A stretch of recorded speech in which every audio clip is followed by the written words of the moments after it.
So here I stand, one girl among many. I speak not for myself, but so those without a voice can be heard. Those who have fought for their rights. The right to live in peace. The right to be treated with dignity. The right to equality of opportunity. The right to be educated. Malala Yousafzai, 2013. According to the Mexican Division of the United Nations, violence against women and girls is one of the most serious, widespread, entrenched, and tolerated human rights violations in the world.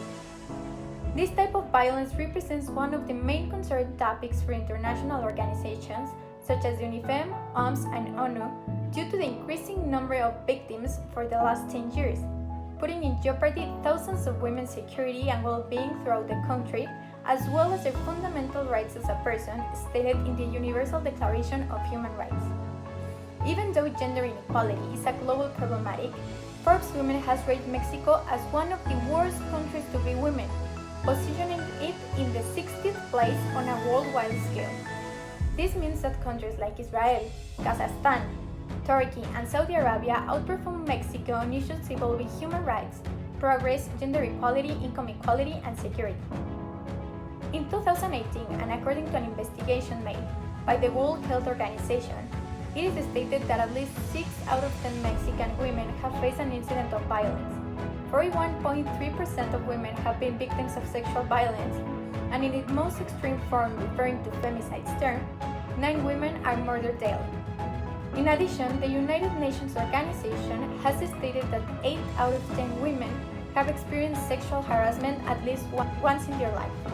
Mara did not live. Mara was killed. How do you think of traveling alone?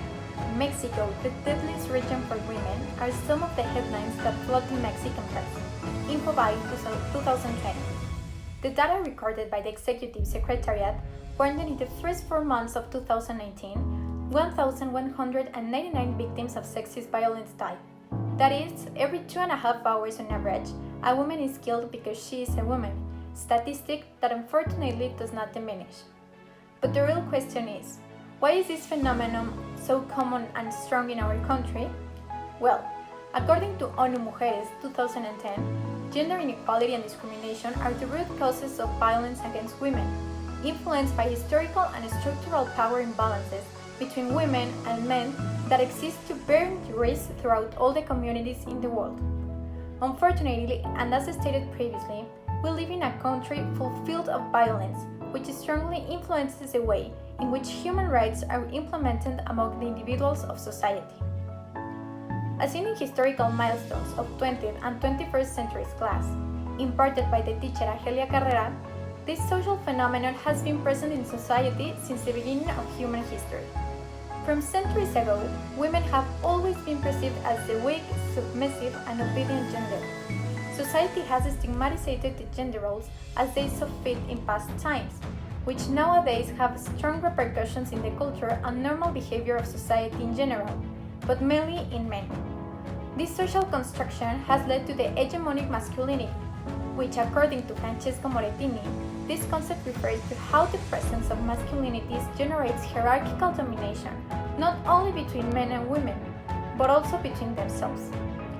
To add up to the root causes of this problematic, Mexico has one of the world's greatest rates of impunity. According to Millennium Journal, the abuse of power, corruption, and ineptitude are the drivers of how the justice is imparted in the country.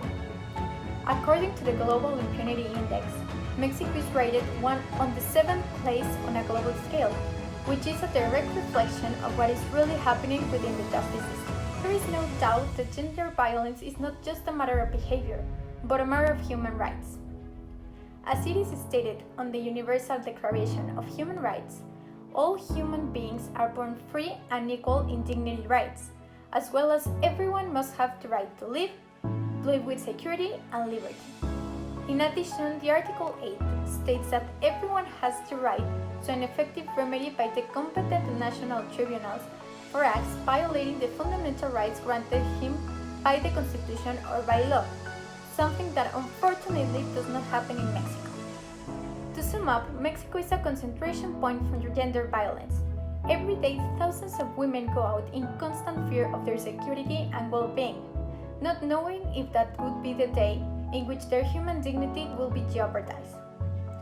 The enormous rates of impunity and the abuse of power, as well as the distorted social constructions, have led to the potentialization of this problematic that in plain view does not seem to have a positive change. Women are at risk. Human dignity is at risk. Human rights are at risk. We must do something to change this.